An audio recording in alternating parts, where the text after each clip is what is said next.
आप जानते हैं नूह के समय के लोगों के पास कितना समय था?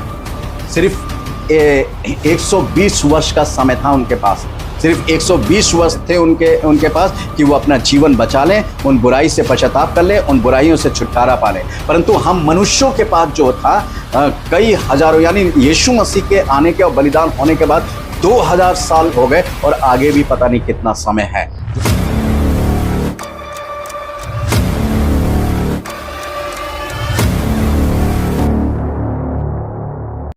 प्रभु यीशु मसीह के मधुर नाम में आप सबको जय मसीह की। प्रभु आप सबको बहुतायत से आशीष दे, आमीन।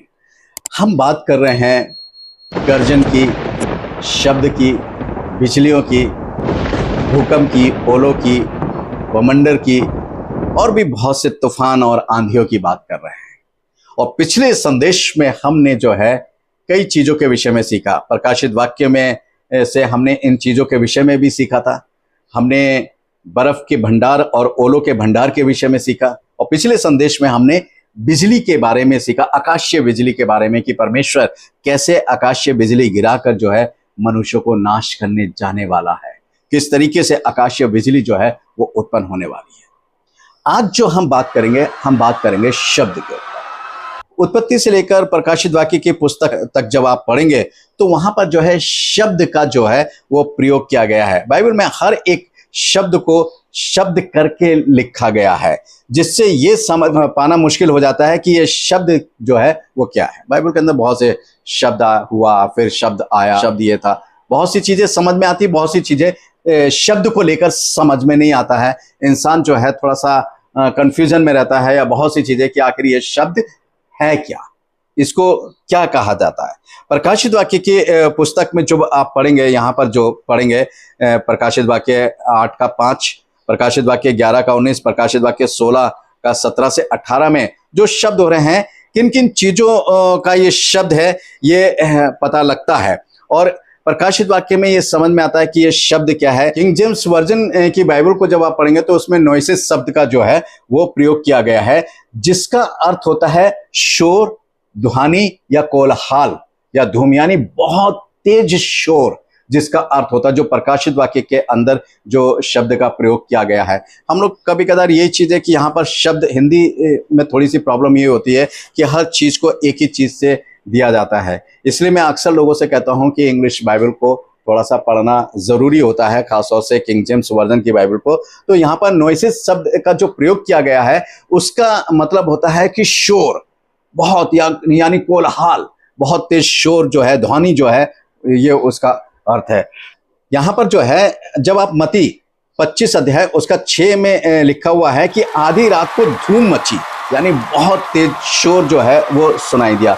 परंतु प्रकाशित वाक्य में जो कोलाहल, जो शोर हो रहा है वो चिल्लाने का, ध्वनि में। अब एक चीज है, जब मुसीबत आई, कहीं पर कोई बहुत परेशानी आ रही है तो सब लोग निकल के घर से भाग रहे हैं। जैसे भूकंप आता है तो सब निकल के भाग जाते हैं और एक हल्ला हो जाता है, शोर मचता है, बहुत ही कोलाहल होता है कोई भी मुसीबत आती। तो ये उस चीज को जो है वो दर्शाया गया है। और यहाँ जो है प्रकाशित वाक्य 8 और उसके 5 में है, तब स्वर्गदूत ने धूप लेकर उसमें वेदी की आग भरी और पृथ्वी पर डाल दी, और गर्जन और शब्द और बिजलियां और भूकंप होने लगे। यानी जब ये चीजें प्रकट हुई तो पृथ्वी के ऊपर क्या होने लगा, बहुत ज्यादा शोरगुल होने लगा, कोलाहल होने लगा, लोग चीखने और चिल्लाने लगे।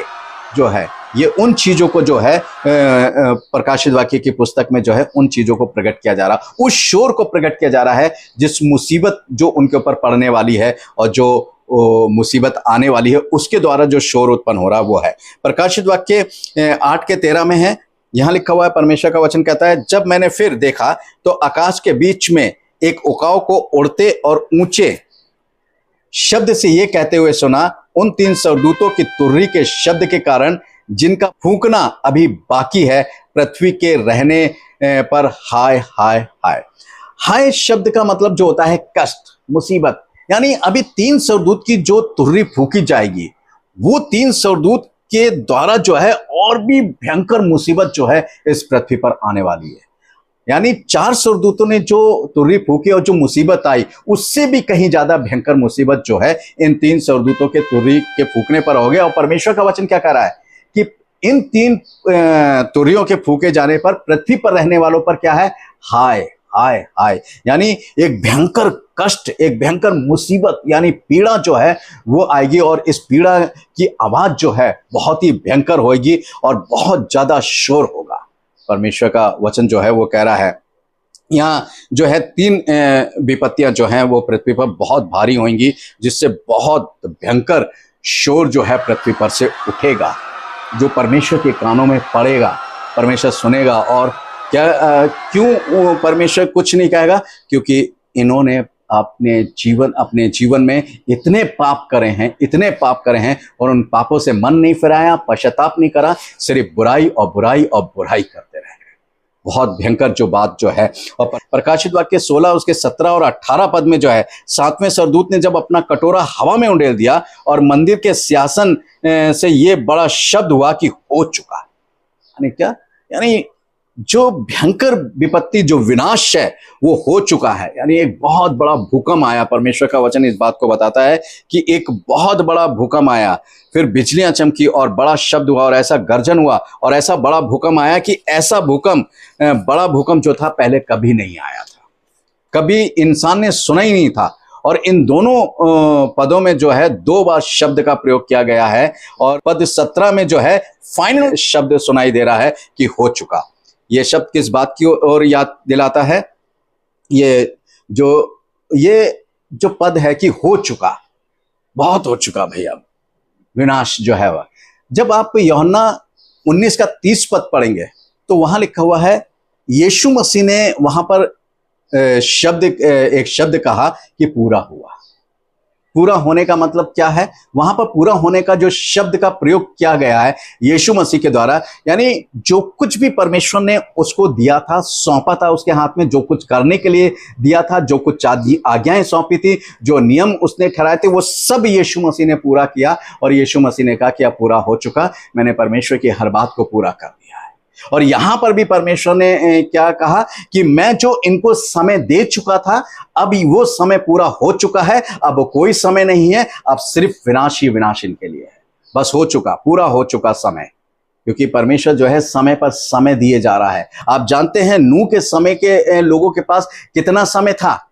सिर्फ 120 वर्ष का समय था उनके पास।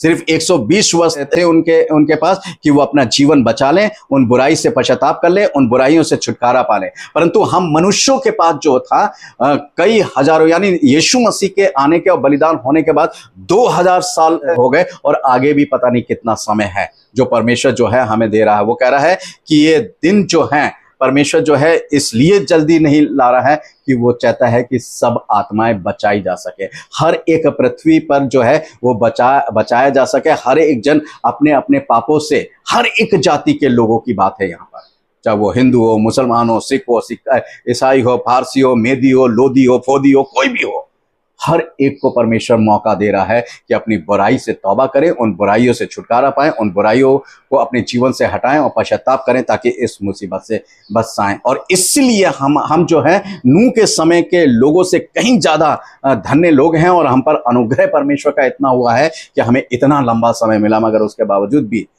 हम मनुष्य जो हैं बचना नहीं चाहते हैं और अपने आप को बचा नहीं पा रहे हैं। और अय्यूब, परमेश्वर का वचन क्या कहता है, मैं पढ़ना चाहूंगा परमेश्वर का वचन। अय्यूब की पुस्तक निकाल लें आप मेरे साथ, 37 अध्याय।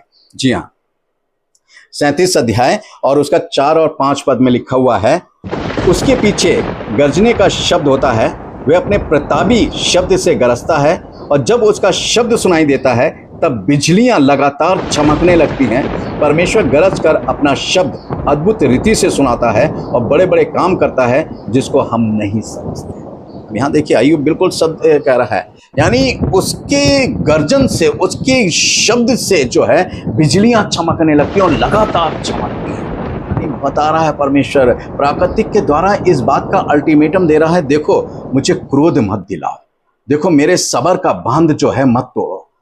मैं अनुग्रहकारी दयालु परमेश्वर हूं, मगर वो एक जगह कहता है मैं जलनशील परमेश्वर भी हूं। वो किस चीज से जलन रखता है? परमेश्वर जो है बुराई और बुराई और बुराई से जलन रखता है। जो भी मनुष्य बुराई करता है वो कहता है कि कोई भी मनुष्य बुराई ना करे, सब जो है अच्छा आनंददायक जीवन जो है वो पाए, परंतु मनुष्य जो है वो पाना नहीं चाहता। मेरे प्यारे भाइयों बहनों, यहाँ पर जो शब्द का अर्थ जो दिया हुआ है प्रकाशित वाक्य की पुस्तक में, विशेष तौर से जो है बहुत सी जगह जो है परमेश्वर की उपस्थिति को तो प्रकट कर रहा है, मगर परमेश्वर के न्याय को और परमेश्वर के दंड को भी प्रकट कर रहा है। जो आने वाला, जो अय्यूब जो है, जो अभी लास्ट में हमने अय्यूब का पढ़ा, वो कह रहा है कि प्रतापी परमेश्वर ईश्वर जब गरजता है तो होता क्या है, बिजलियां लगातार चमकने लगती है, यानी मुसीबत आने वाली। तो मेरे प्यारे भाइयों बहनों, परमेश्वर का वो शब्द जो विनाश ठहराता है, उस शब्द से बचें और परमेश्वर के काम को इस पृथ्वी पर पूरा करके अपने जीवन को परमेश्वर के हाथ में सौंपें, ताकि इन प्राकृतिक की जो मुसीबत, जो भयंकर किस्म से आने वाली हैं, बच जाएं और परमेश्वर के राज के वारिस हो जाएं। प्रभु आप सबको आशीष दे। आमीन।